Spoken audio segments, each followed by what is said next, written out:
누가복음 강의 54번째 시간, 쉬운 4번째 시간입니다. 예수님의 마음이라는 제목으로 말씀 나누도록 하겠습니다. 여러분이 어떤 의도를 가지고 행동하거나 말했는데 상대편이 잘 알아듣지 못하면 이렇게 마음이 매우 답답하겠죠.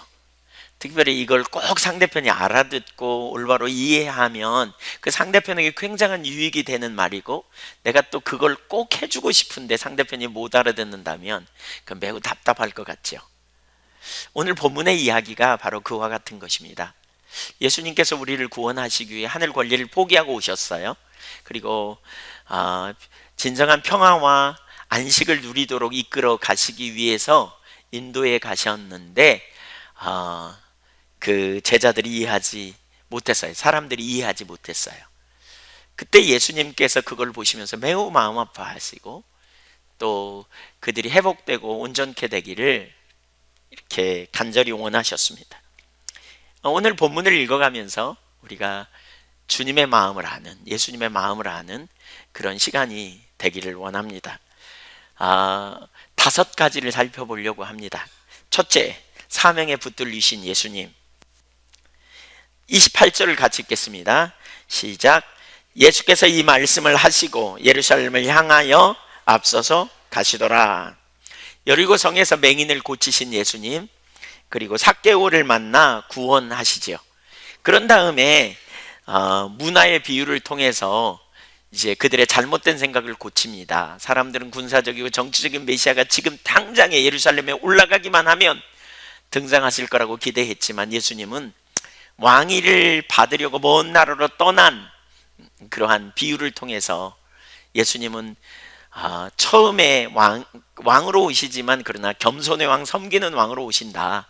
그렇기 때문에 남아있는 너희들은 문화를 가지고 장사를 잘해야 된다, 청지기적인 삶을 살아야 된다, 이렇게 가르치셨잖아요. 그런 다음에 이제 말씀을 마치자마자 예루살렘을 향하여 앞서서 가셨다, 이렇게 말하고 있어요. 예수님은 예루살렘 가시는 일에 재촉하고 있으신 것처럼 보입니다. 그러니까 예루살렘에 빨리 가고 싶어 하시는 거죠. 예수님이 예루살렘에서 무슨 일이 일어날지 모르고 계시지 않았어요. 다 알고 계셨어요. 그럼에도 불구하고 다른 누구보다도 먼저 예루살렘을 향하여 올라가신 것이지요. 누가복음 9장 51절에도 보면 예수님은 이제 예루살렘 성을 향해 여행하시는 시작인데요, 굳게 결심하셨다, 이렇게 표현하고 있거든요. 예수께서 승천하실 기약이 차감해. 여기 승천하실 기약은 순환과 죽음을 전제한 것이죠. 십자가의 순환. 그런 기간이 차감해 예루살렘을 향하여 올라가기로 굳게 결심하시고, 그냥 가시기로 하셨다, 이렇게 말하지 왜 굳게 결심하시고 라고 말할까요? 어려움이 거기 있기 때문에 그래요. 큰 위험이 있죠. 네, 정말 하나님의 뜻이 성취되기 위해서, 그렇죠? 모든 죄인이 영원한 멸망에 이를 수밖에 없고, 그러한 죄인들이 구원받기 위한 유일한 처방은 하나님의 아들 예수 그리스도께서 우리의 모든 죄를 담당하시고 십자가 달려 죽으실 텐데, 그렇죠? 그 아버지의 뜻을 이루기 위해 결단하시고 가신다는 것이지요. 십자가에 달려 죽기 위한 여행, 여러분이 그 자리에 있다면 가시고 싶겠어요? 안 가고 싶으시겠어요? 물어볼 필요가 없죠. 가시고 싶지 않았을까요? 그리고 이제 그 여행의 막바지에 이르러서 여리고에서 이제 예루살렘을 향해 마지막으로 올라갑니다. 근데 앞서서 가십니다. 여리고는 해발 가장 낮은 도시였다 그랬죠. 그리고 예루살렘은 높은 곳에 있기 때문에 걸어서 올라가는데, 그렇죠? 예수님이 앞서서 가셨다, 이렇게 말하거든요. 이것은 뭘 우리에게 가르치냐면, 예수님은 사명에 붙들려서, 예수님은 하나님의 뜻을 이루기 위해서 적극적인 순종을 행하셨던 걸 볼 수 있어요. 마지못한 순종이 아니죠. 빌립보서 2장 5절에 보면 예수님에 대해서 이렇게 말하거든요. 너희 안에 이 마음을 품으라, 곧 그리스도 예수의 마음이니 그는 근본 하나님의 본체시나 하나님과 동등됨을 취할 것으로 여기지 아니하시고 오히려 자기를 비워 종의 형체를 가지사 사람들과 같이 되셨고 사람의 모양으로 나타나사 자기를 낮추시고 죽기까지 복종하셨으니 곧 십자가의 죽으심이라. 이것은 누구의 강요도 아니었어요. 스스로 그렇게 선택하신 거예요. 아버지의 뜻을 이루기 위해서. 갈라디아서 2장 20절 하반부에도 보면 그러잖아요. 나를 사랑하사 나를 위하여 자기 자신을 버리신 하나님의 아들을 믿는 믿음 안에서.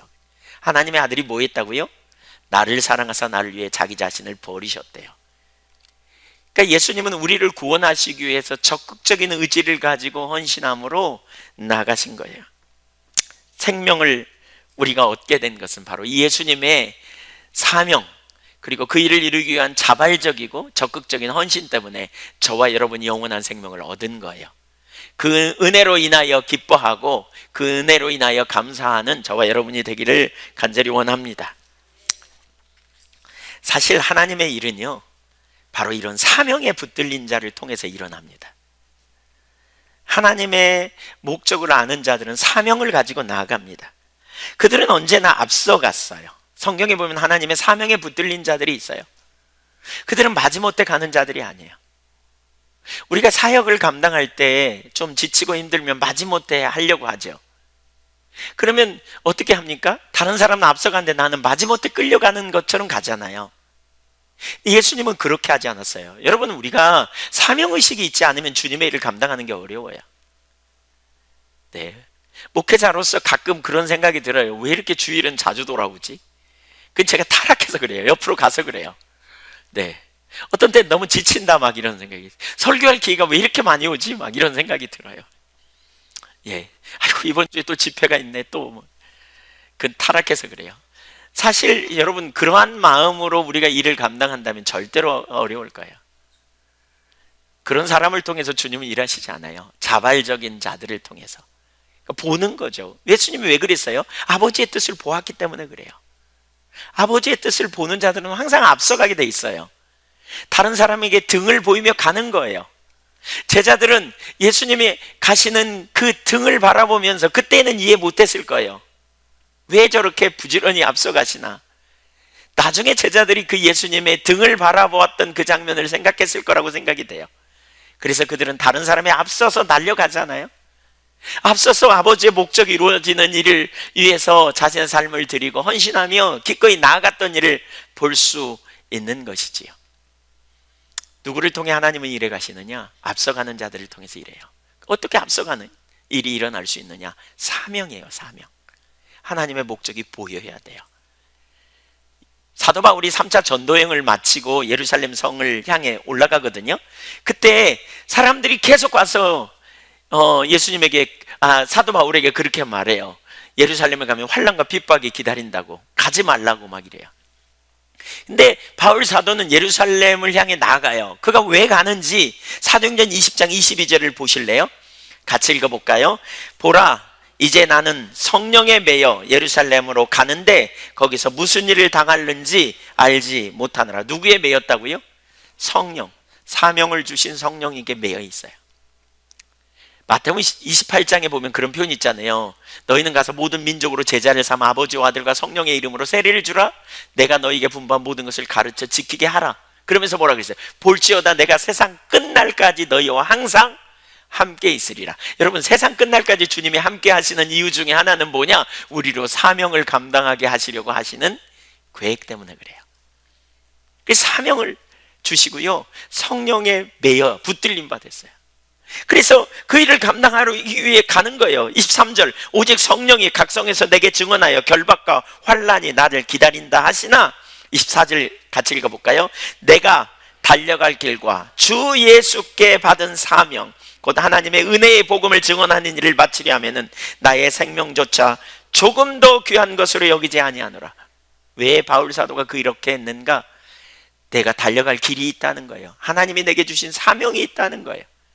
하나님이 내게 주신 하나님의 목적이 있다는 거예요. 하나님의 목적에 자신의 삶을 들여 헌신하기로 작정했더니 그 일을 마치기 위해서 자기는 기어이 가야 한다는 거예요. 생명을 조금 더 귀한 것으로 여기지 아니하고. 이게 사명에 붙들린 사람들의 모습이에요. 하나님의 목적을 알았어요. 하나님을 사랑하고 하나님의 마음을 알았어요. 하나님의 뜻을 알았어요. 그래서 그 목적이 이루어지기 위해 그는 사명에 붙들려서 가는 거예요. 여러분, 이런 무리들을 통해서 하나님 나라가 넓혀진 거 아세요? 복음을 하나님의 일이 성취되는 데는 많은 대가가 요구돼요.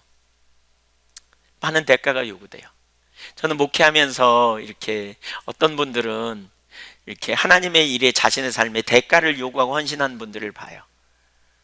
그분들이 실패하고 좀 넘어져도 그런 중심의 모습을 보면서 참 이렇게 다시 회복시키고 또 일으키시는 하나님의 역사를 많이 보거든요.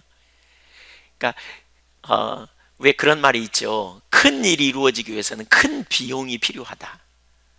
마찬가지로 하나님의 일이 큰 목적이 성취되려면 많은 비용이 필요하다는 거예요. 많은 대가가 요구돼요.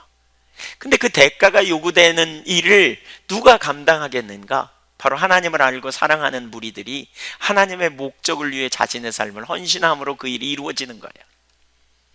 아까 제가 그 선교사님 얘기했잖아요. 김경환 선교사님, 남아공 선교사님 갔다 돌아오면 큰 교회에서 막 초빙도 여러 번 왔대요.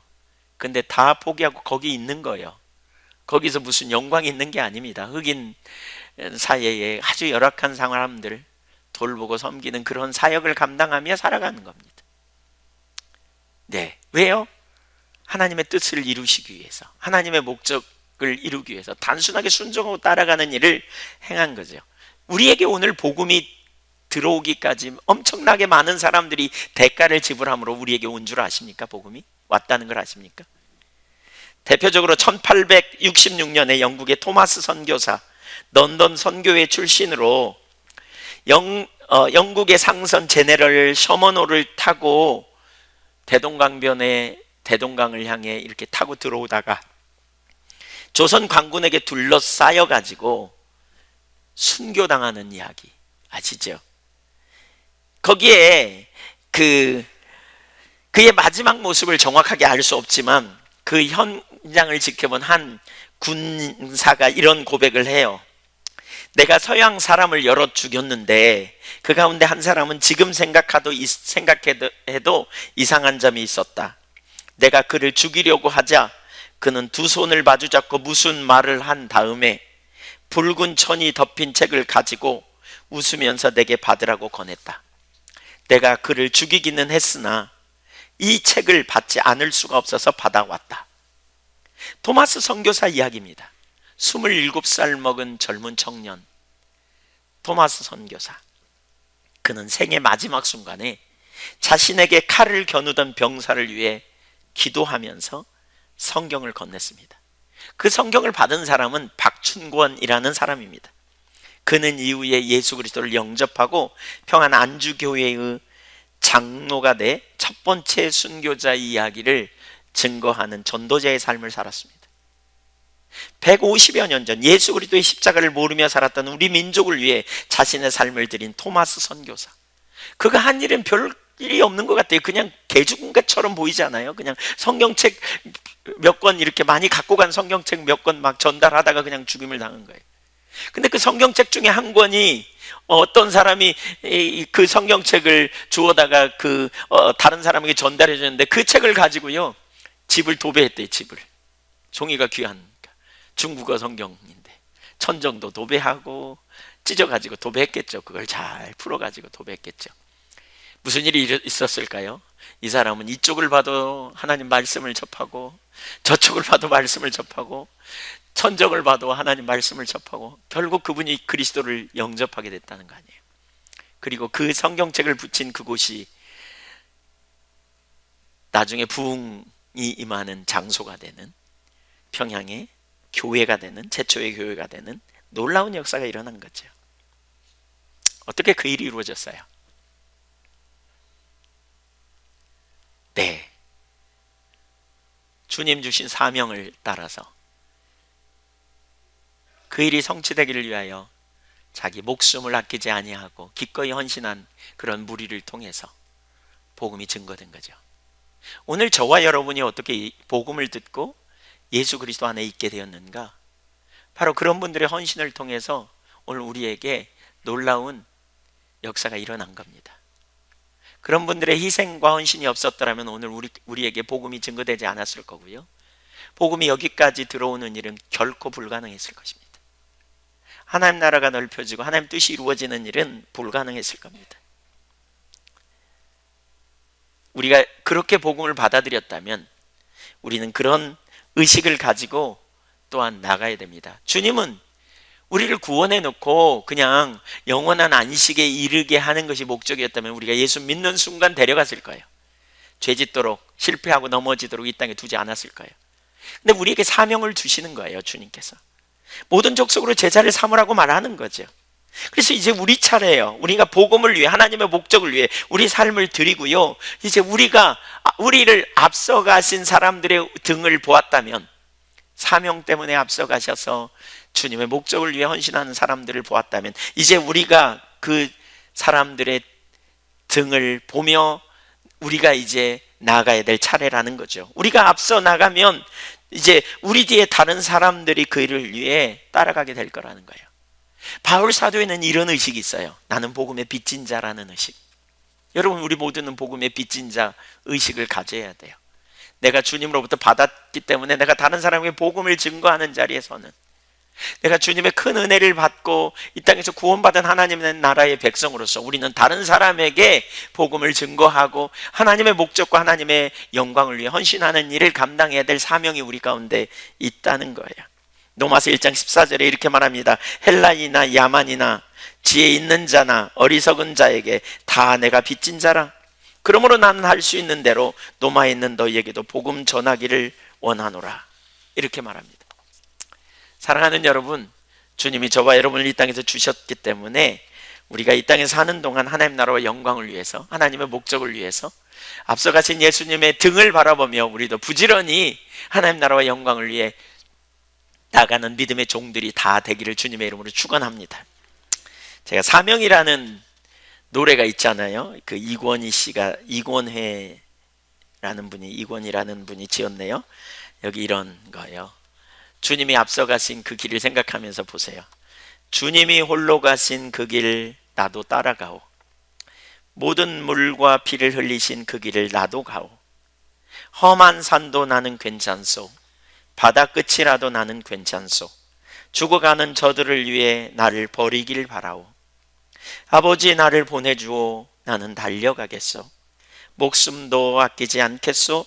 나를 보내주. 세상이 나를 미워해도 나는 사랑하겠소. 세상을 구원할 십자가 나도 따라가오. 생명을 버리면서까지 나를 사랑한 당신, 이 작은 나를 받아주오. 나도 사랑하오. 우리에게는 소명이 있어요. 사명이 있어요. 어떤 사람은 일생이 일장 춘몽과 같다, 이런 표현을 하죠. 제가 최근에 이렇게 복음 안에 있지 않은 많은 사람을 만나면서 얘기해 보면 공통의 그 소망이 있어요. 뭐냐? 행복이에요. 행복. 이 땅의 행복. 그런 다음에 어떻게 할 거지? 그 다음에 뭘 준비됐나?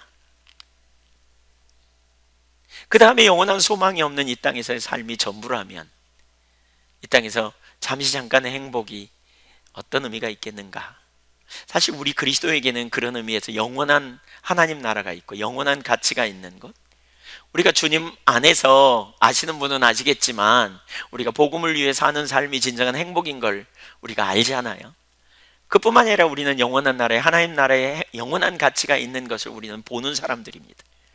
이 땅에서 사는 동안, 여러분 세월이 얼마나 빨라요. 벌써 올해 10월 하고도 지금 중순입니다.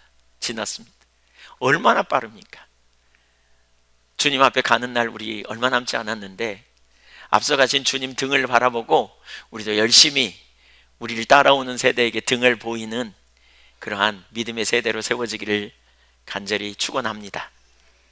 그렇게 가기를 결단하십시다. 하나님 나라와 영광을 위해 살기를. 네, 두 번째, 겸손의 왕 예수님. 겸손의 왕 예수님. 사명을 이루기 위해 예수님은 예루살렘을 올라가십니다. 근데 이때 예수님은 겸손의 왕으로 오십니다. 29절 보겠습니다. 30절까지 같이 읽죠. 감람원이라 불리는 산 쪽에 있는 벳바게와 베다니에 가까이 가셨을 때에 제자 중 둘을 보내시며 이르시되 너희는 맞은편 마을로 가라. 그리로 들어가면 아직 아무도 타보지 않은 나귀 새끼가 메어 있는 것을 보리니 풀어 끌고 오라.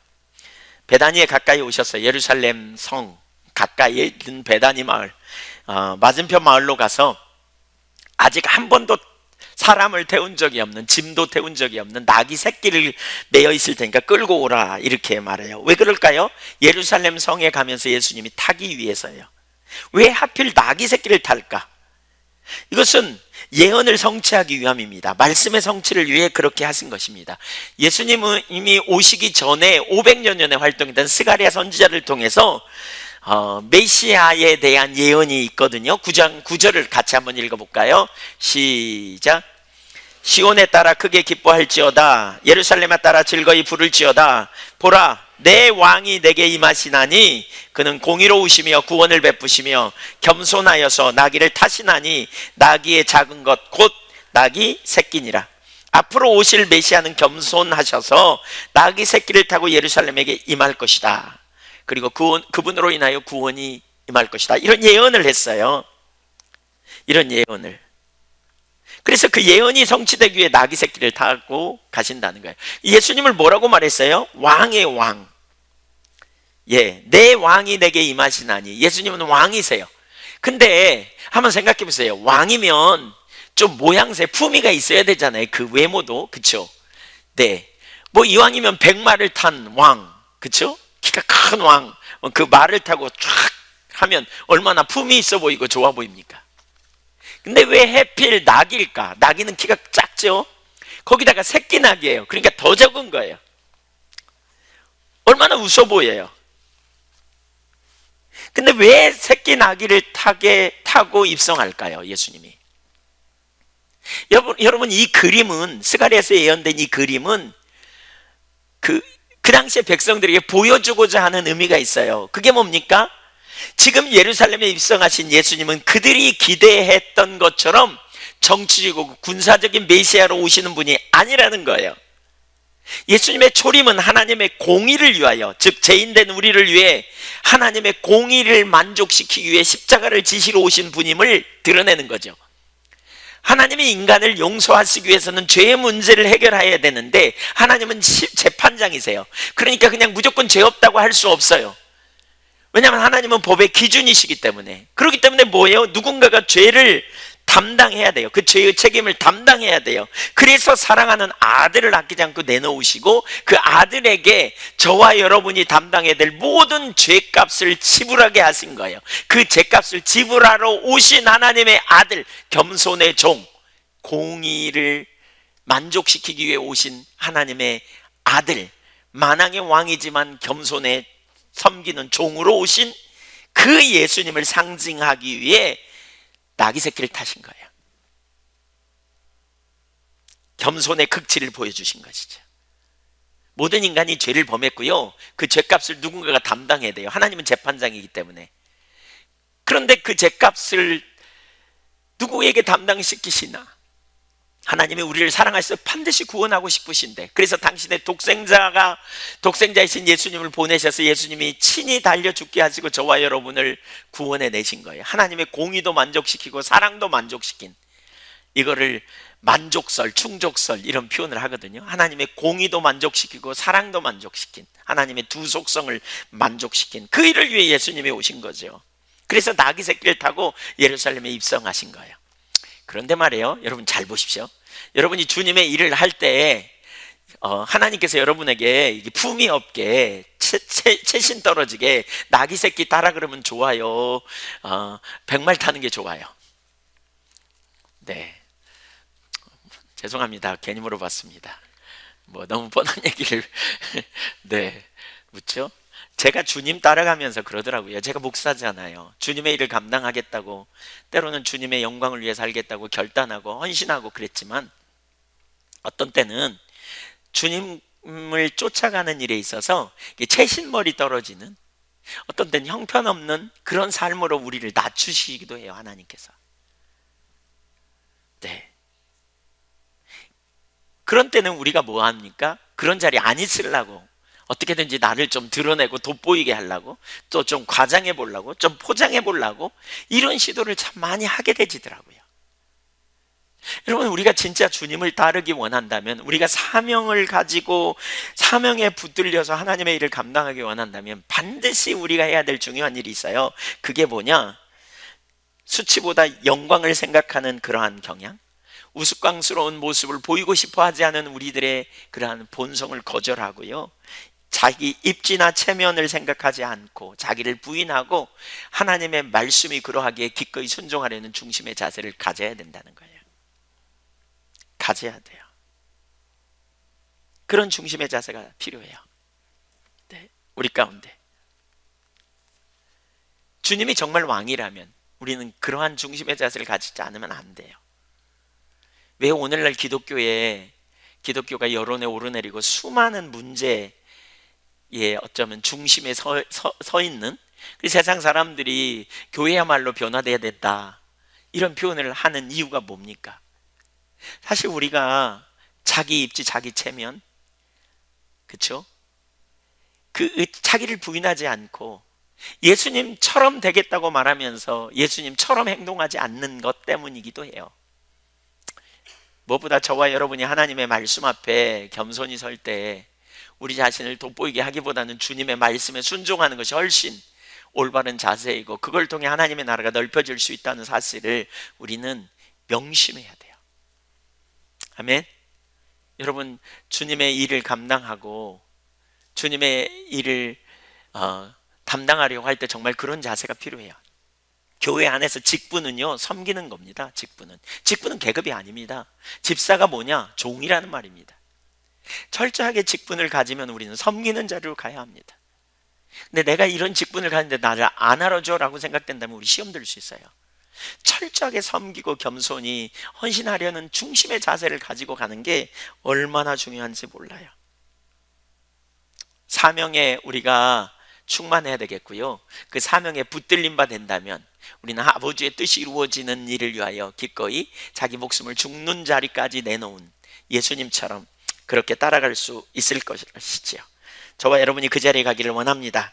예수님이 두 제자를 보냅니다. 31절부터 읽어보겠습니다. 34절까지. 만일 누가 너희에게 어찌하여 푸느냐 묻거든 말하기를 주가 쓰시겠다 하라 하심에, 보내심을 받은 자들이 가서 그 말씀하신 대로 만난지라. 나귀 새끼를 풀 때 그 임자들이 이르되 어찌하여 나귀 새끼를 푸느냐 대답하되 주께서 쓰시겠다 하고. 자기 보세요. 예수님이 어떻게 아셨어요? 기가 막히게 알았어요. 그 말씀대로 그대로 일이 일어나요. 그대로. 어떻게 하셨어요? 이게 예언의 은사예요. 주님께서 말씀대로 성취하시기 위하여 하나님께서 예수님에게 그런 통찰력을 주셨고 그 일을 감당하게 하신 거죠. 그러자 이제 사람들이 어떻게 합니까? 35절. 그것을 예수께로 끌고 와서 자기들의 겉옷을 나귀 새끼 위에 걸쳐놓고 예수를 태우니 가실 때 그들이 자기의 겉옷을 길에 펴더라. 예수님은 진정한 왕이세요. 그래서 사람들이 자기 겉옷을 벗어가지고 예수님의 안장 위에 올리고, 또 어떤 사람들은 자기 겉옷을 펴서 예수님이 가는 길에 카펫을 만드는 거죠. 왜 연예인들이 레드카펫 가잖아요. 그런 것처럼 예수님 앞에 카펫을, 겉옷을 통해서, 그것은 뭐냐? 왕, 진정한 왕에 대한 존경과 환영의 표시로 그 일을 한 거죠. 예수님은 왕이세요. 예수님은 진정한 구원자예요. 예수님은 생명이에요. 예수님은 능력이에요. 그래서 사람들은 예수님 앞에 자기 겉옷을 깔고 환호했던 거예요. 오늘 그 왕이신 예수님을 우리도 환영하여 우리 마음을 열고 예수님을 마음으로 깊이 모셔드리고 또 환영하고 그 앞에 우리가 엎드려 절하는 저와 여러분이 되기를 간절히 원합니다. 만왕의 왕이신 예수님, 그 예수님을 우리는 환영해야 돼요. 그게 구원의 길이에요. 그게 생명의 길이에요. 평화의 왕 예수님, 구원자 예수님, 하늘 권리를 포기하고 저와 여러분을 구원하기 오신 하나님의 아들 우리 주 예수 그리스도의 은혜, 이게 얼마나 놀라운지, 이게 얼마나 놀라운 축복인지 우리가 알 필요가 있는 것이지요. 예수님의 왕이라면요, 우리는 여기서 또 살펴볼 게 있는데요, 예수님이 우리의 왕이라면 우리는 제자들과 같은 자세를 취해야 돼요. 32절을 다시 보겠습니다. 보내심을 받은 자들이 가서 그 말씀대로 만난지라. 제자는 보내심을 받은 대로 또 주님의 말씀대로 순종하여 가는 사람들이 제자예요.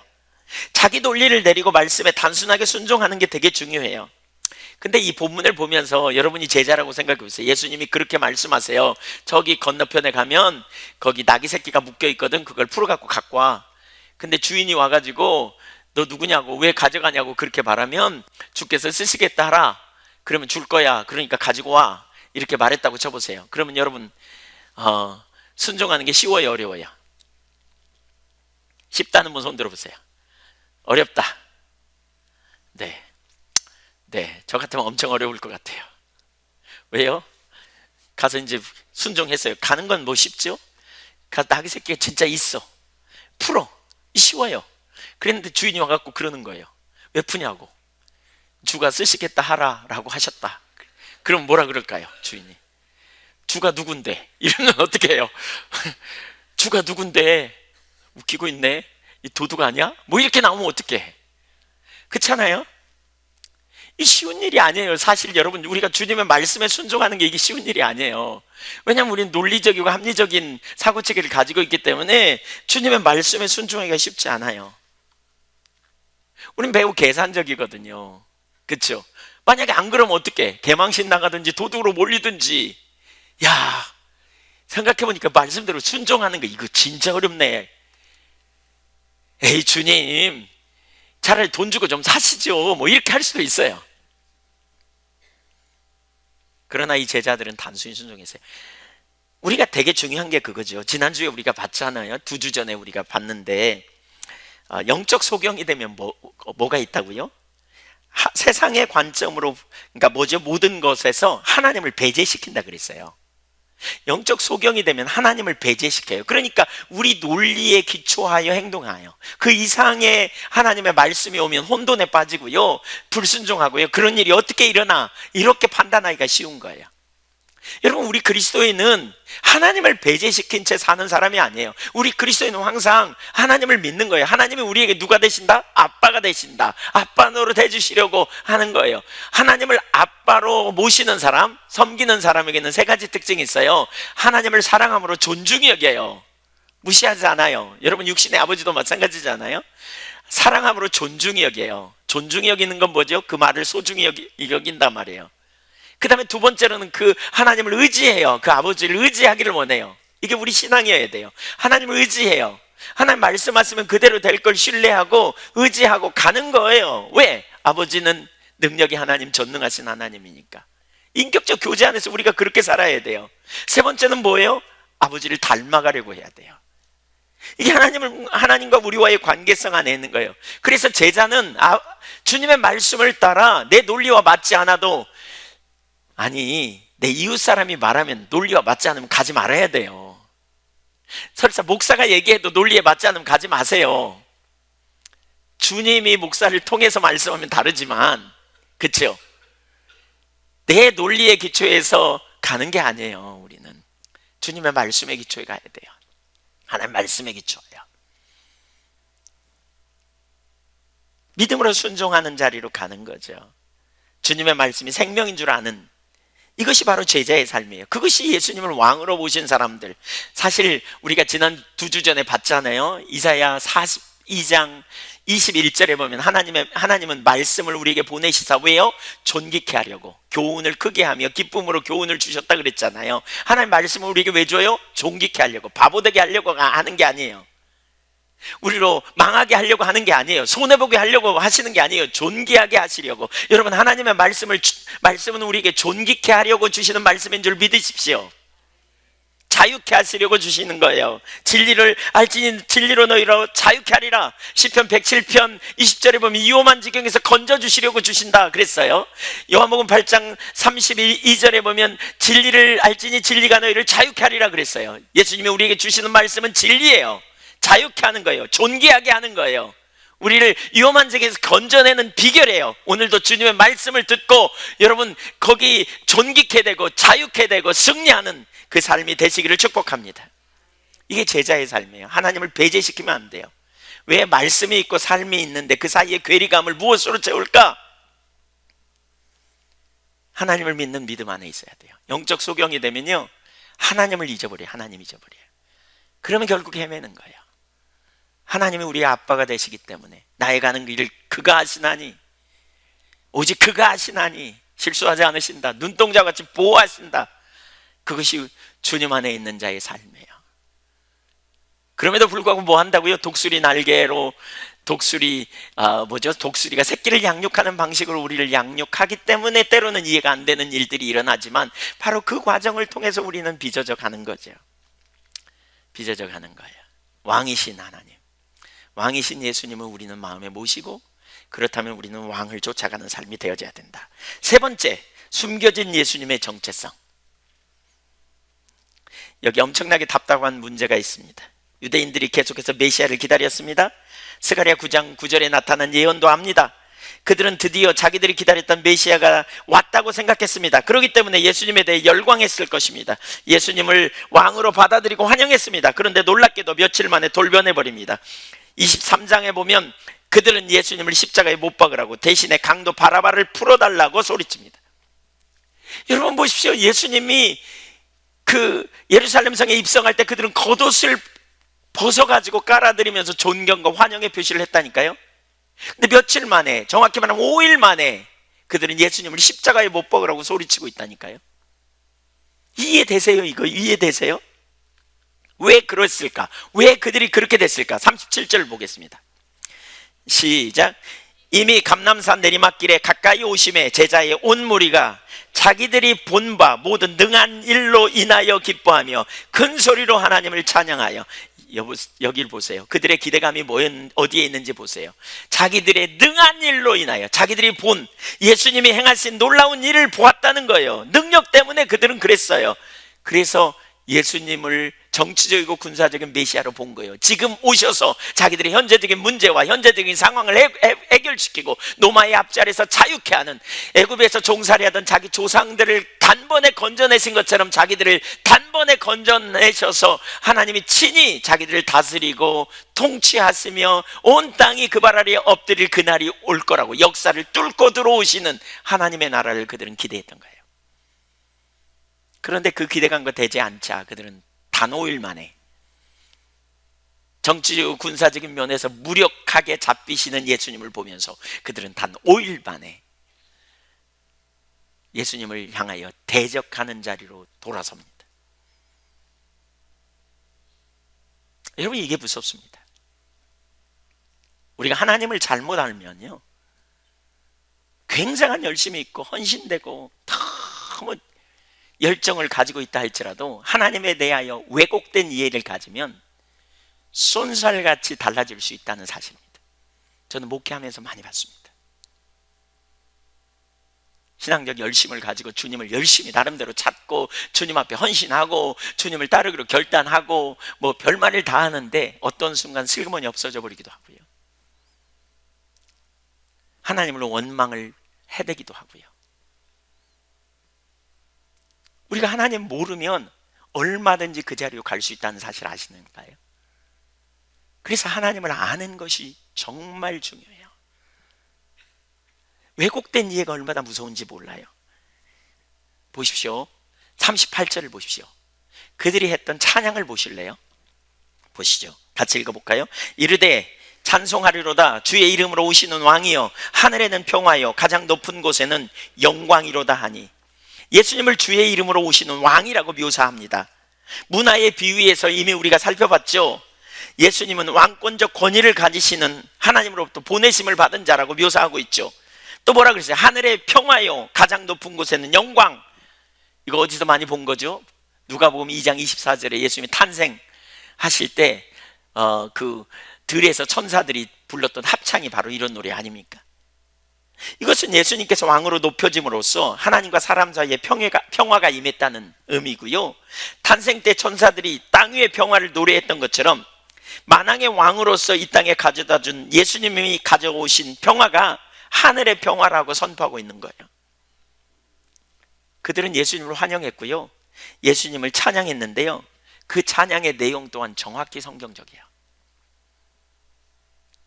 그들의 찬양이 잘못되지 않았어요. 너무너무 성경적이고요, 올바른 찬송을 하고 있어요. 근데 그럼에도 불구하고 단 5일 만에 그들은 뒤집어졌다니까요. 그들은 예수님에게 대한 잘못된 기대를 가지고 있었어요.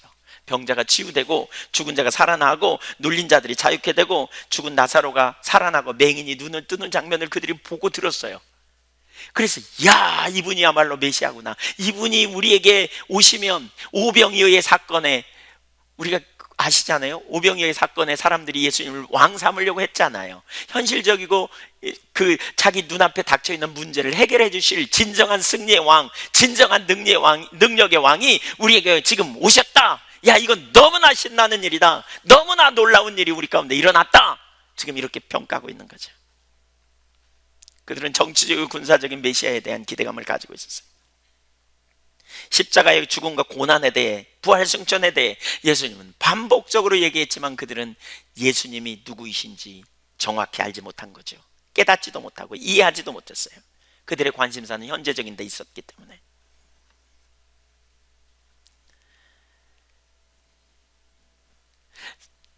저는 이 본문을 설교 준비하면서 절박하게 그런 기도가 되더라고요. 주님, 제 눈을 열어주세요.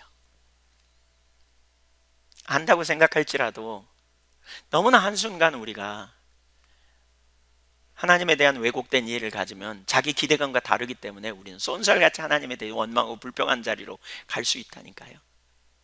하나님 행하신 너무나 놀라운 은혜가 있는데, 너무나 놀라운 축복이 있는데 그걸 알지 못하면, 주님의 우리를 위해 베푸신 은혜와 축복이 얼마나 크고 놀라운지 우리가 알지 못하면 쏜살같이 우리는 실망하게 되고 하나님을 대적하는 자리까지 가버릴 수 있습니다. 가룟 유다가 그랬습니다. 학자들은 가룟 유다의 배반, 예수님 팔아먹은 그 이면에, 예수님, 그는 원래 열심당원이었거든요. 무력으로 그 자기 민족을 해방시키는 독립군적인 그런 요소를 가지고 있었거든요. 근데 예수님이 실망시켰어요. 정치적 군사적인 문제는 다루지 않아. 군사적인 문제, 정치적인 문제를 심각하게 다루고 마침내 그들을 비판하고 그들을 몰아내고 왕권을 가지고 회복하는 놀라운 역사가 이루어질 걸 기대했는데 그렇게 안 와. 그러니까 예수님 결국 팔아먹고 배반하게 된 거죠. 목회하면서 사실 이런 부분 많이 보겠더라고요. 놀라운 체험했다는 거, 성경 공부도 많이 했다고 그래요. 또 하나님의 은혜를 경험한 얘기도 많이 해요. 기도 응답도 받았다 그래요.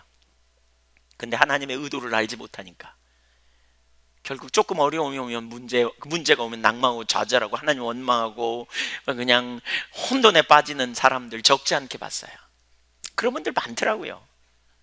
적지 않, 정말 많은 사람들이.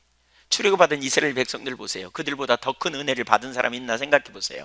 홍해가 갈라지는 걸 눈앞에서 보았더라면 어떻게 됐을까요? 배가 고파 죽겠는데 어느 날 아침에 일어났더니 뭐가 허옇게 내렸어. 그것도 하루만이 아니고 40년 동안 내렸어요. 이걸 목도했다면 얼마나 놀라울까요? 하나님이 그들을 얼마나 사랑하시는지 그들은 알지도 못했어요. 하나님이 그들을 다루시고 빚어가시려고 하시는 의도를 전혀 몰랐어요. 그러니까 그들은 어려움만, 조금만 어려우면 원망하고 불평했어요. 여러분, 하나님의 의도를 모르는 것이 이렇게 심각한 거예요. 결국 그들은 광야 끝에 다 멸망하게 되잖아요. 오늘날에도 많은 사람이 그래요. 자기 목적을 위한 수단으로 하나님을 찾는 거죠. 그런 사람은 친밀한 교제, 인격적 사랑의 관계성에 있는 걸 이해하지 못해요. 우리 지난주에 보았던 것처럼 하나님은 창조 이전부터 자녀로 삼기 원하시고 하나님이 나의 아빠가 되시는, 그 일을 위해서 죄의 문제를 해결하기 위해 독생자를 아끼지 아니하고 내어주셔서 누구든지 예수를 믿음으로 하나님의 자녀가 되게 하셨고, 이제 고아처럼 버려두지 않기 위해 성령을 우리에게 보내셔서 우리가 아버지와 아들로서, 자녀로서 친밀한 사랑의 교제 가운데 있기를 원하시는데, 이러한 하나님의 의도를 알지 못한 채 그저 하나님은 내 인생에 복 주고 나를 행복하게 해주는 분으로 전락시켜버리고 기복신앙에 빠지고, 또 열심히 의식 잘 지키면 본질은 없는 채로 그냥 예배당 열심히 잘하고 헌신하고 봉사하고 순종하면 하나님께서 우리에게 복 주실 걸, 이런 기대감을 가지고 있다가 그렇게 안 하면 원망하고 불평하는 자리로 빠져버리는 사람들, 거짓신앙이죠. 하나님의 의도를 알지 못하니까, 왜곡된 기대를 가지니까, 그럼 예수 믿어도 별거 없습니다 그러면서 떠나는 거죠. 우리 얼마나 쉽게 그 자리로 갈 수 있는지 몰라요. 질문합니다. 여러분의 하나님은 누구이십니까? 내가 믿는 하나님은 누구이십니까? 어떤 체험을 했냐고 묻지 않았습니다. 성경 공부 얼마나 했냐고 묻지 않았습니다. 여러분이 믿는 하나님, 여러분이 아시는 하나님은 어떤 분이십니까?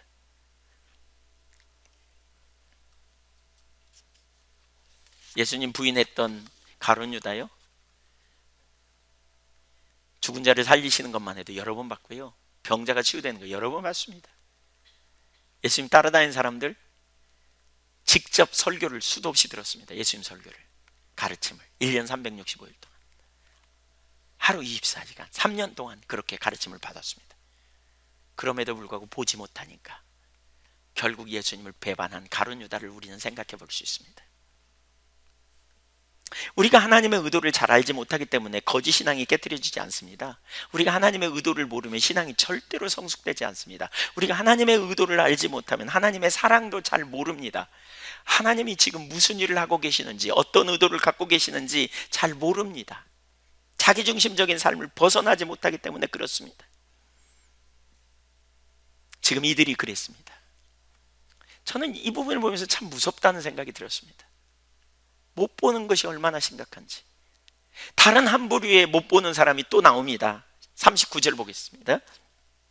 무리 중 어떤 바리새인들이 말하되 선생이여 당신의 제자들을 책망하소서 하거늘.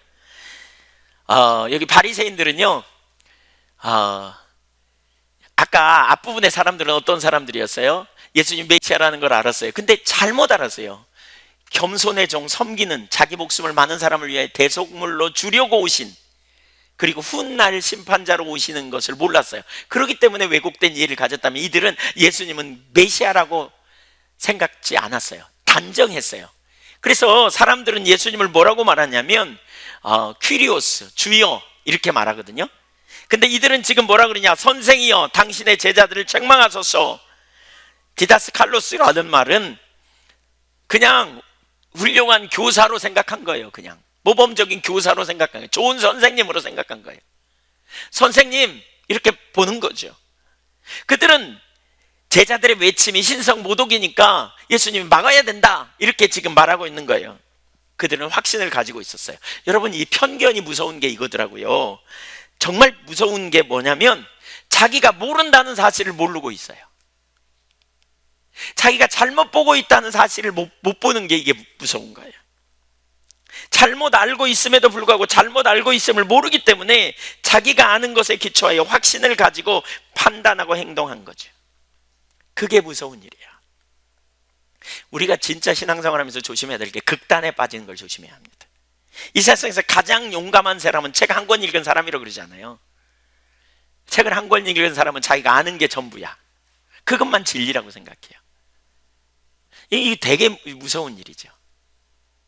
우리가 본능적으로 우리는 아담이 타락할 때부터 우리는 뭐라 그랬어요? 지난 2주 전에 우리 영적 소경에 대해 다루면서 그랬잖아요. 아담이 타락할 때부터 우리는 하나님의 관점과 다른 관점을 갖게 됐다고. 그렇기 때문에 우리는 자꾸 보게 해달라고, 겸손함으로 볼 수 있는 깨닫는 마음을 달라고 우리는 구해야 돼요. 자꾸 우리는 옆으로 가요. 우리 신앙생활에 있어서 여러분 이것 참 중요합니다.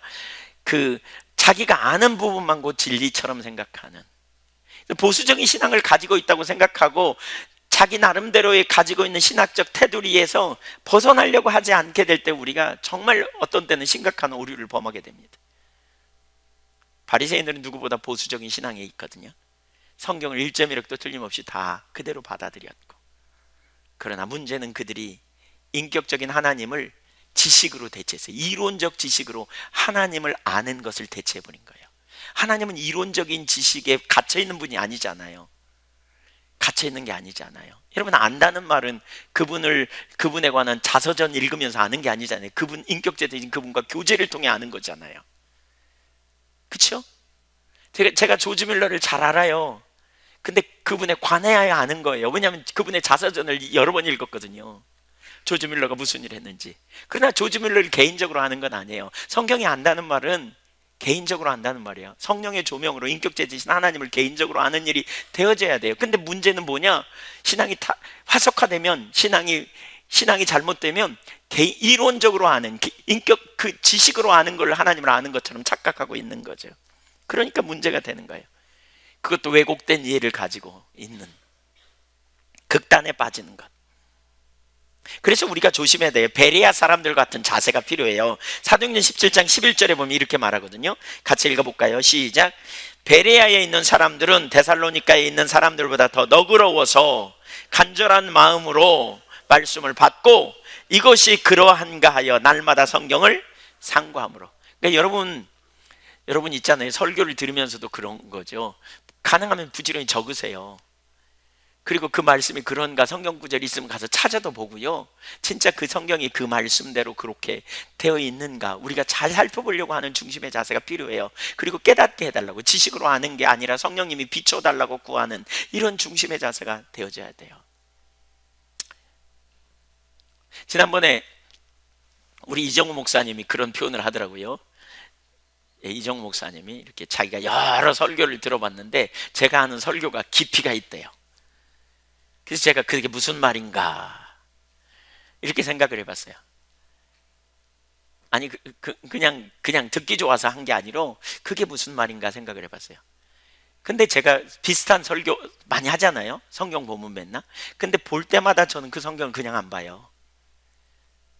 이 성경에서 제가 성경 구절에서 못 보게 된 게 뭐가 있나?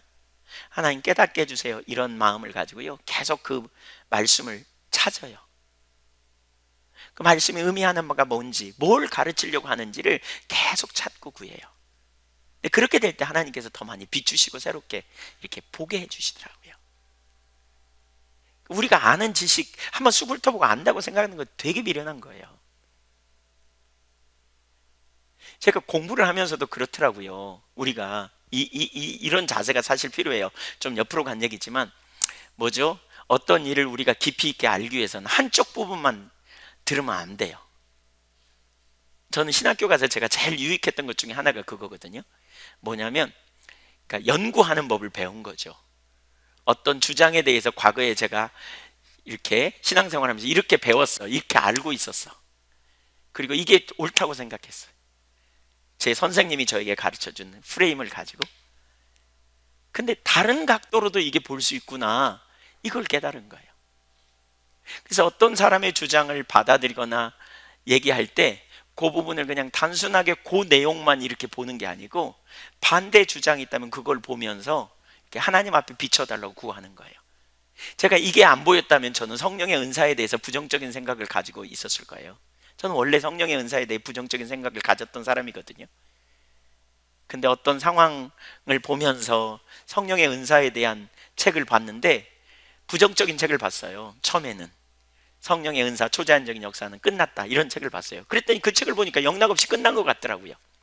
근데 반대 주장을 가진 책들을 보기 시작했어요. 근데 이 책을 보니까 성령의 역사가 끝났다고 주장하는 근거가 불확실해요. 오히려 훨씬 더 성경이 초자연적인 성령의 역사가 오늘 또 계속된다는 걸 보이고 있어요.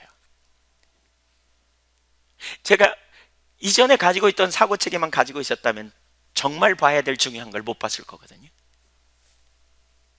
정말 중요한. 그러니까 우리에게 정말 겸손함이 필요하다는 게 그거죠.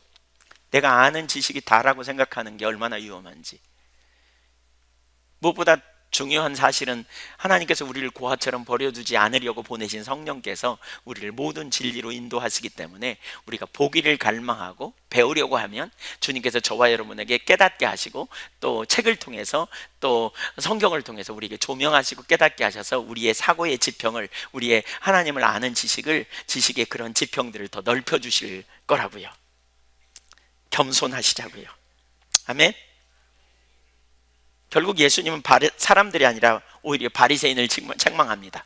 당신의 제자들을 책망하소서 이렇게 말했더니 예수님이 40절에 이렇게 말합니다. 대답하여 이르시되 내가 너희에게 말하노니, 바리새인들을 내게 말하시는 거죠. 만일 이 사람들이 침묵하면 돌들이 소리 지르리라. 뭘 가르쳐요? 이 사람들이 소리 지르는 게 정당하다는 거죠. 그렇죠? 그리고 만약 그렇게 하지 않으면 하나님은 하나님의 뜻을 이룰 때 돌들을 통하여서라도 이를 이루리라. 한번 따라서 보세요. 하나님의 뜻은 반드시 이루어진다. 하나님은 능력이 하나님이기 때문에 우리를 초청하시지만 우리가 그렇게 하지 않으면 하나님은 돌들을 명하여서라도 그 일을 이루신다는 거예요. 하나님의 뜻을 이루신다는 거예요. 우리가 그 일에 참여하는 게 놀라운 특권이죠. 여러분, 하나님의 뜻을 막을 자가 아무도 없어요. 그분 능력의 하나님이세요. 신실하세요. 우린 겸손함으로 배우려는 자세를 가지고 나아가는 게 얼마나 중요한지 몰라요. 얼마나 중요한지 몰라요. 우리가 더 신중하게 말하기 전에 신중하게 살펴보고, 우리가 혹시 내가 한쪽 극단에 빠져 있지 않은지, 혹시 내가 아는 것이 얼마나 무지한지. 종말론에 대해서도 마찬가지예요. 전천년설, 후천년설, 무천년설, 그 설이 얼마나 중요한지 모르겠어요. 저는 이전에 배울 때 제가 배워왔던 세대주의적인 그런 경향이 제 속에 있었어요.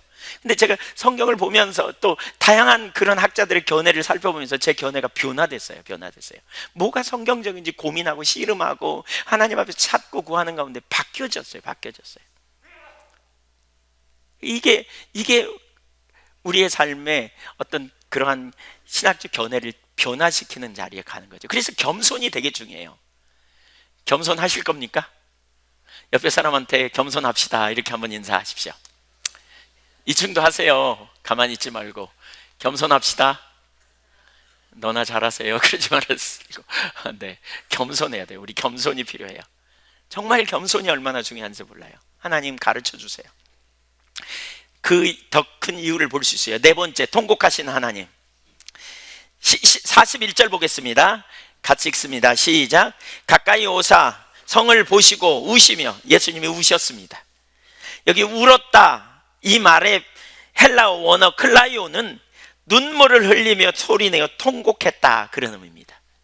예수님이 우신 장면이 두 번 나오거든요, 성경에. 나사로를 살리시면서 우셨어요.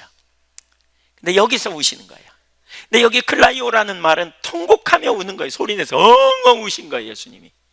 한번 상상해 보세요. 나귀 새끼를 타고 사람들이 막 헌화하면서 찬양을 하는데 예수님이 갑자기 예루살렘에 보시더니 막 울기 시작해요. 엉엉 울었어요. 도대체 무슨 일이 일어난 걸까? 왜 그럴까? 예수님은 아신 거예요. 이렇게 열렬하게 환영하지만 이 사람들이 몇 날이 못 되어 예수님을 거역하고 또 예수님을 거부하는 그런 일이 있을 것을 예수님은 아신 거예요. 바리새인들은 말할 것도 없이 이들마저도 전부 다 이제 예수님을 거부함으로 말미암아 그들이 받을 심판을 예수님은 미리 아셨던 거죠. 그래서 예수님은 절박하게 그들 때문에 통곡하여 눈물을 흘리시고 있는 거죠. 42절 보세요. 이르시되 너도 오늘 평화에 관한 일을 알았더라면 좋을 뻔하였거니와 지금 내 눈에 숨겨졌도다. 그 시대를 보면서 예수님은 우신 거예요. 사람들이 이렇게 나오지만 영적 소경, 여기 42절에 그렇게 말하잖아요. 평화에 관한 일을 알았더라면, 이렇게 말하고 있어요. 평화에 관한 일, 이게 무슨 얘기입니까? 핵심은 평화거든요. 평화. 하늘에는 평화라 그랬잖아요. 예수님의 탄생 때 천사들의 노래가 평화를 선포한 바 있잖아요. 평강의 왕이신 예수님의 활동으로 말미암아 궁극적으로 이 땅의 모든 사람들에게 샬롬, 평강을 주시기를 원하셨어요. 바로 그 평강의 왕이신 예수님을 믿음으로 말미암아, 받아들임으로 말미암아 그 구원자의 말씀 앞에 정직하게 서서 회개하고 돌이켜 하나님 나라를 받아들임으로 말미암아 영원한 생명을 얻도록, 평강을 누리도록 하나님이 의도하셨는데, 그들은 지금 그 평화에 관한 일을 알지 못함으로 예수님을 거절하고 있어요. 뭐가 문제예요? 지금 네 눈에 숨겨졌다, 이렇게 말하고 있어요. 눈에 가리웠대요. 보아도 보지 못하고 들어도 듣지 못하는 거예요. 못 봐버려. 그들은 본다고 했지만 결국 보지 못한 자들이었던 거죠. 그들에게 책임이 없냐? 그들에게 책임이 있는 것을 말씀하고 있어요.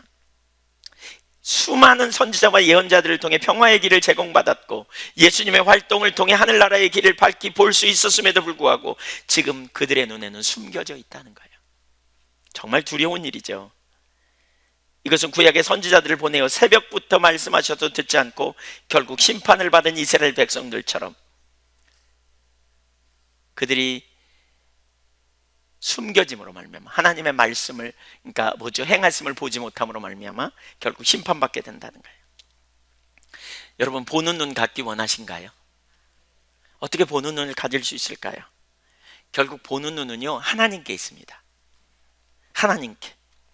하나님과 인격적 사랑의 관계 안에 있어야 볼 수 있어요. 그래서 잠언 20장 12절을 한번 보실래요? 시작. 듣는 귀와 보는 눈은 다 누구에게 지으신 것이다? 이런 얘기예요. 여호와가 보게 해주셔야 본다는 거예요. 하나님이 보게 해주셔야 돼요. 하나님의 눈으로 우리를 보게 해주셔야 돼요. 환경을 보게 해주셔야 돼요. 그분의 행하심을 보게 해주셔야 본다는 얘기예요. 그렇기 때문에 하나님과 친밀한 교제가 우리 삶의 신앙의 핵심이에요. 출애굽받은 이스라엘 백성들에게 하나님 보는 눈을 주시지 않았다 이렇게 말하거든요. 신명기 29장 4절을 한번 읽어볼까요? 시작. 그러나 깨닫는 마음과 보는 눈과 듣는 귀는 오늘 여호와께서 너희에게 주지 아니하셨느니라. 왜 안 주셨어요? 하나님이 안 주시려고 안 주신 건가요? 그게 아니에요. 그들이 하나님의 관점, 하나님과 인격적 친밀한 교제 가운데 있지 못했어요. 그들이 형식적인 신앙으로 전락하고요, 하나님의 원하시는 것은 친밀한 교제였는데, 그래서 성전에서 그들과 만나기 원하셨는데 그들의 신앙이 형식적으로 전락하고 그들의 목적은 하나님이 아니고 가나안이 목적인 삶으로 전락해버렸기 때문에, 상황에 따라서 뭐가 잘 되면 하나님 찬양하고 안 되면 원망하는 자리에 가버렸기 때문에 그들은 보는 눈 듣는 귀가 없었던 거예요. 주님이 우리에게 보는 눈 듣는 귀를 주셔야 돼요. 아멘. 그것은 주님과의 친밀한 교제 안에 있어야 돼요. 아빠 되신 하나님, 내가 자녀로서 하나님을 알기를 원하고 하나님의 영광을 위해 살기를 원하고 하나님을 존중히 여기고 하나님을 사랑하고 하나님을 의지하는 삶을 살 때 매번 눈맞춤을 통해서 우린 그분의 임재 안에서 그분의 영광을 보면서 우리는 하나님의 의도와 하나님의 목적을 점점 깨닫게 되는 거죠. 이게 일어나야 돼요. 이게 형식적인 신앙으로 전락하는, 여기에 심각한 문제가 있는 거죠. 여기에 심각한, 거기 제가 시간이 없어서 요약해서 그냥 그 뒷부분을 살펴보면 5절 6절을 보세요. 성전에 들어가서 장사하는 자들을 내쫓으시며 그들에게 이르시되 기록된 바 내 집은 기도하는 집이 되리라 하였거늘 너희는 강도의 구려를 만들었다 하시니라. 여기 뭐라 그랬어요? 성전에 들어가서 장사하는 자들을 뭐 하셨다? 내쫓으셨다. 예수님이요, 성전에 들어가 장사하는 자를 내쫓으셨다. 여기 내쫓으셨다는 말은 귀신 쫓아낼 때 쓰셨던 단어하고 같은 단어입니다. 그만큼 강력하게 미워했습니다. 얼마나 강력하게 미워하신지 몰라요. 분노하시는 예수님이시거든요. 강력하게 미워하심으로 쫓아냅니다. 왜 그러느냐? 45절에 내 집은 기도하는 집이 되리라 하거늘 기록된 바 그랬잖아요. 그러면서 너희는 강도의 구려를 만드는도다. 이게 어디 나오냐면 예레미야 7장 11절에 나오는 말씀이에요. 오늘 시간이 없어서 사실 그 부분 잘 살펴보지 못하겠는데요, 형식적인 신앙으로 전락한 거예요. 예레미야 시대, 예레미야 7장은 그걸 말하거든요. 자세히 의식으로 본질을 대체한, 이론으로 실제를 대체한 형식적인 신앙에 전락했기 때문에 그래요. 그들은 예배당에 왔어요. 그래서 하나님께 제사를 드리고 헌신한다고 말했어요. 이곳이 여호와의 성전이라는 말을 3번이나 해가면서 그들은 나름대로 자기들은 하나님께 헌신하고 예배한다고 생각하고 있어요. 그런데 하나님 보시기에 뭐 하느냐? 흉내내고 있는 거죠. 조상들의 전통을 따라. 그들은 성전을 믿었어요. 하나님을 믿는 게 아니라. 거기 보면 정확히 그렇게 표현해요. 엘리 시대에 언약궤를 믿었던 것처럼 지금 이 시대에 그들은 성전을 믿고 있다는 거예요. 하나님을 믿어야 되는데.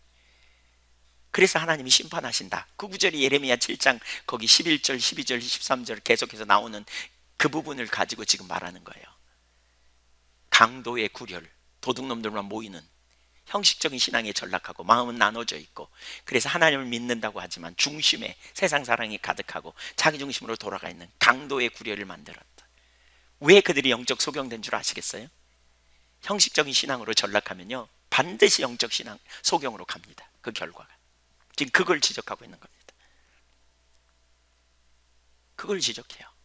그래서 심판이 다가오고 있는데 그들이 진정한 평강을 얻을 길이 있는데 그 평화를 알지 못하고 그 자리에 가 있다는 거죠. 사실 우리도 마찬가지예요. 여러분, 진짜 겸손함으로 하나님 우리에게 보게 해달라고, 알게 해달라고 우리가 찾는 게 얼마나 중요한지 몰라요. 믿음으로 주님을 찾고 구하고 열망하고 사모하여 하나님 행하심을 보고 나아가는 믿음의 종들이 다 되기를 주님의 이름으로 축원합니다. 우리가 인격적인 친밀한 교제 가운데 있는 것이 얼마나 중요한지 몰라요. 무엇보다 겸손해야 돼요. 몇 가지 자세가 중요하다 그랬어요. 몇 가지 자세가 그래서 중요해요. 고린도전서 10장 12절에 보면 최근에 우리 교회를 위해 기도할 때마다 같은 감동을 계속 주시거든요. 같이 읽어보죠. 그런즉 선줄로 생각하는 자는 넘어질까 조심하라. 자기가 뭔가 된 것처럼 생각하는 사람 넘어질까 조심하라는 거예요. 딱 오늘 본문과 연결돼 있어요. 선줄로 생각하고 내가 뭔가 된 것 같고 나는 알고 있고 나는 이제 잘 가고 있고 이렇게 생각하는 사람 넘어질까 조심해야 돼요. 2주 전에 목회자 기도회 하는데 그때 그런 감동을 주시더라고요. 하나님께서 그 기도 중에 선줄로 생각해서는 안 되는 이유가 더 놀라운 역사를 경험하는 것을 가로막는다는 거죠.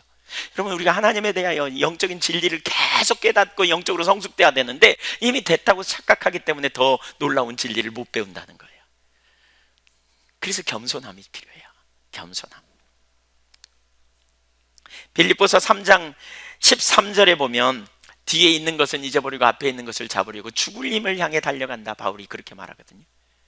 예, 얻었다 함도 아니요 온전히 이루었다 함도 아니라 오직 그리스도 예수께 붙잡힌 바 된 것을 잡으려고 달려간다. 빌립보 3장 12절에 뒤에 있는 것은 잊어버리고 앞에 있는 걸 잡으려고 달려가는, 이게 우리 그리스도인의 삶이어야 돼요. 저와 여러분이 끊임없이 그렇게 하나님 알기를 추구하고 그렇게 영적인 진리를 더 알기를 구하고 주님과 동행하기를 힘써 하나님 영광을 볼 수 있으면 좋겠어요.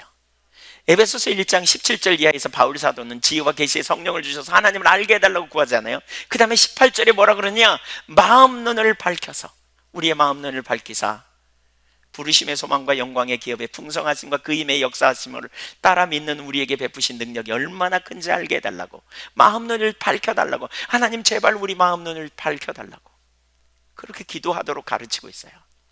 계속 우리는 기도해야 돼요. 소경 바디메오가 예수님을 향해 나가죠. 다윗의 자손 예수여 나를 불쌍히 여기소서. 예수님이 내가 너에게 뭘 해줄까 그랬더니 보기를 원하나이다 그랬죠. 우리가 보기를 원한다고 주님 앞에 구해야 돼요. 주님 앞에서 볼 수 있기를 간절히 원합니다. 왜 주님이 통곡하셨느냐? 43절 44절 보십시오. 날이 이를지라 내 원수들이 토둔을 쌓고 너를 둘러 사면으로 가두고 또 너와 및 그 가운데 있는 내 자식들을 땅에 메어치며 돌 하나도 돌 위에 남기지 아니하리니 이는 내가 보살핌 받는 날을 알지 못함으로 인함이라 하시니라. 심각한 심판이 다가오고 있는데요, 요세푸스에 의하면 주후 70년에 노마 장군 디도가 예루살렘을 포위하고 돌 위에 돌 하나도 남기지 않았다고 기록하고 있어요. 실제 그 일이 일어나요. 마사다라고 하는 지역이 있거든요, 이스라엘에. 거기 가보니까요, 깎아지른 사면이 깎아지렸어요. 그러니까 그 위에서 사람들이 이렇게 끝까지 항전하는데 결국 어떻게 됐느냐, 그 옆에 보니까 흙을 갖다 싸가지고요 그 위에까지 흙을 이렇게 쌌어요. 걸어서 올라올 정도로 싸버리겠어요. 그래가지고 결국 점령해가지고 다 죽였잖아요. 토둔을 쌌단 말이 그 말입니다. 돌 위에 돌 하나 남지 않을 만큼 처절하게 멸망한 심각한 상황이죠. 완전 파멸. 왜 이런 일이 있느냐? 44절 후반부에 보면 이는 내가 보살핌 받는 날을 알지 못해서 그렇다. 영어로 말하면 coming day, 주님이 오시는 날이에요. 주님이 오신 날을 알지 못했어요. 주님이 임하시는 날을 알지 못한 거예요. 회개하고 돌이키기를 원했지만 돌이키지 못하는, 그토록 말씀하셨지만 듣지 못한, 오해하고 알지 못해서 돌이키지 못해서 그것 때문에 심판을 받게 된다는 말씀이에요. 예수님의 마음을 생각해 보십시오. 예수님이 왜 오셨습니까? 사명 때문에. 예수님이 왜 굳게 결심하셨습니까? 사명 때문에. 어떤 사명입니까? 저와 여러분을 구원하여 진정한 평안과 안식을 주기를 원하여 예루살렘 성이 구원받고 평안을 얻도록 하기 위하여 오셨습니다. 진정한 안식과 평강, 샬롬을 주기 위해. 그런데 사람들이 예수님을 알아보지 못했습니다. 자기식의 기대감을 가지고 있었습니다. 무엇이 문제입니까? 눈이 가려져서 그렇습니다. 뭐가 문제입니까? 형식적인 신앙으로 전락해서 그렇습니다. 그래서 예수님이 통곡하고 우신 겁니다. 예수님이 그들의 미래를 생각하며 통곡하고 우신 겁니다. 오늘 주님의 눈으로 우리 자신을 살펴보면 좋겠습니다. 우리는 이미 예수 믿습니다. 여러분, 예수 안 믿는다면 예수 믿으셔야 됩니다. 근데 예수 믿습니다, 우리는. 그래서 우리는 하나님의 백성입니다. 그렇습니까?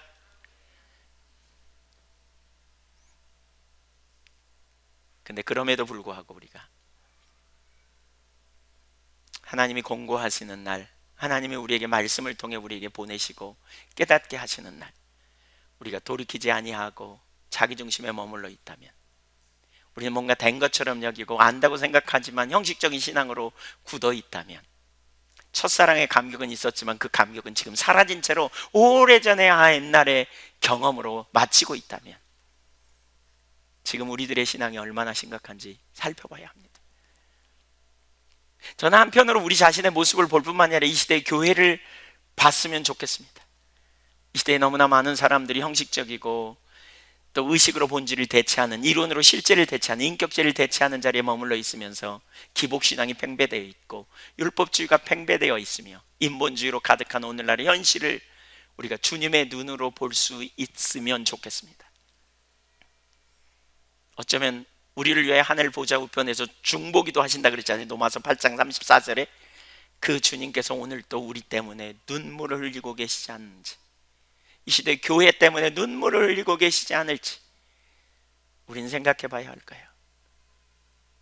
저는 개인적으로 잘 알지 못했을 때는 그런 부분에서 자유했는데, 요즘은 생각하면, 교회를 생각하면 마음이 답답합니다. 제가 예언교회만을 두고 말하는 게 아니고요, 이 시대의 교회를 생각하면 야, 정말 이대로는 안 되는데, 정말 주님 안에서 놀라운 자유와 안식이 있는데, 주님이 우리와 동행하시는 가운데 그분의 생명이 넘치는 삶이 우리 가운데 있는데, 우리는 여전히 의식으로 본질을 대체하는 형식적인 신앙에 전락하고 있는 오늘날 우리의 현실을 생각해 보면 너무나 안타깝습니다. 창세전부터 우리를 자녀 삼기 원하시고 우리의 아빠 노릇 해주시기 원하셔서, 성경에 얼마나 줄기차게 지난주에 봤지만 얼마나 줄기차게 하나님이 아들로 삼기 원하여, 자녀 삼기 원하여, 양자 삼기 위하여 얼마나 자주 그렇게 표현하고 있습니까? 그래서 구원받고 자녀가 되긴 됐는데 이론적인 자녀에 불과한 거죠. 형식적인 자녀에 불과한 거예요. 자녀로서 아빠의 공급과 아빠의 가르침과 아빠와 교제 가운데 동행하는 실제적인 삶이 없는 상태에 머물러 있는 오늘날의 현실, 그래서 억압이 가득하고 세상에 온갖 죄악이 가득한 오늘날의 현실 가운데, 무력함에 사로잡혀 있는 오늘날의 현실 가운데 우리가 얼마나 절실하게 하나님의 마음을 가지고 중보해야 하는지, 왜 우리에게 이런 부분을 알게 하셨는지, 주님이 가신 그 길 나도 가겠소. 여러분, 그 소명, 사명 가지고 살기를 원하십니까? 하나님이 보이셨다면 우리가 그 일을 위해 헌신하고 나가야 돼요. 하나님께서 우리를 앞서가서 이런저런 일을 행하고 계시는데, 오늘날 교회가 회복되고 또 새롭게 되는 일에 주님이 우리를 초청하시고 부르시고 그 일을 감당케 하실 때, 우리가 겸손히 정말 그러한 일들이 일어나기를 구하고, 또 주님의 심정을 가지고 우리가 하나님의 은혜를 이 땅에 구하고 중보하여 주님의 교회가 회복되고 새롭게 되는 일에 저와 여러분이 쓰임받고 또 함께 동역하기를 간절히 원합니다. 주님이 우리 예한교회에 주신 사명 중에 하나가 바로 회복입니다. 회복과 부흥입니다. 이 시대에 교회가 회복되어지고 우리 신앙이 회복될 뿐만 아니라, 사실 우리 개인의 문제만이 아니에요. 아버지의 일을 내일로 여기는, 아버지의 일이 내일이 되는 이런 세대가 일어나야 돼요. 예수님이 그 사명에 붙들려서 갔던 것처럼 저와 여러분이 그 사명에 붙들려 갈 수 있기를 원해요. 여러분, 제가 전에도 나눴죠. 제가 장담하건대 여러분 중에 굶어 죽는 분 없을 거라고요. 하늘 아버지가 그렇게 약속하고 있잖아요. 너희 천부께서 하시느니라. 뭘 먹을까 마실까 입을까 염려 마라. 들에 피는 맥값과 공중에 나는 새를 보라. 수고하지 않아도 먹이시거늘 하느며 너희일까 보냐. 이 모든 것은 이방인들이 추구하는 것이다. 이방인들의 추구하는 삶은 먹거리 마실거리 입을거리에 국한되어 있습니다. 너희는 먼저 그의 나라와 의를 구하라. 그리하면 이 모든 걸 너희에게 더하시리라. 주님의 영광을 위해 여러분의 삶을 드리고 헌신하고 우리가 믿음으로 일어나서 다음 세대를 담아내고 이 땅의 교회가 회복되고 부흥이 임하는 일에 우리가 주님의 종으로 쓰임받는 저와 여러분이 되기를 간절히 소원합니다. 같이 기도하겠습니다.